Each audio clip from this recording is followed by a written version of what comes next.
Napaka-reklamador, dami nang nakain yan. Kuya, kuya, isman, ang sarap-sarap. La la la la la la la. La la la la la. La la la la. Tinga la la la. Dad! Dad! Daddy! Daddy! Lolo li lolo. Dondolong golong. Wow, sarap. Tambadudong, ang sarap-sarap. Ang dami na nakain. Bambagading, bambagadang. Dinggan, dinggan, ding. War! Dan dan din, dan dan dan. Dan dan dan dan din. Dan dan din, dan dan dan. Oy. La la li la la. La la li la li la la. Bom bom bom. Oh, nagdatuan. Put mo yan dito. Put here. Okay, buto yan, buto. Ayun, itago. La la la la. Ay, guloy.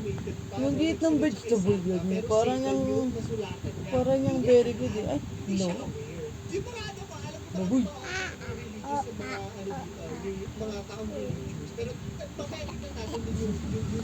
La la mi la la.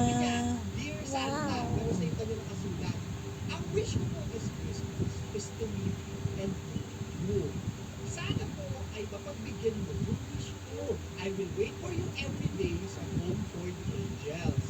Please, yung Home for the Angels, feeling ko orphanage. Hindi ako nagkakamali po kasi hindi ko pa naman Tulog na ang iyak. So, base sa Tututulog na. maraming nagsusulat talaga kay Satan at akala nila si Santa yung sinusulatan nila.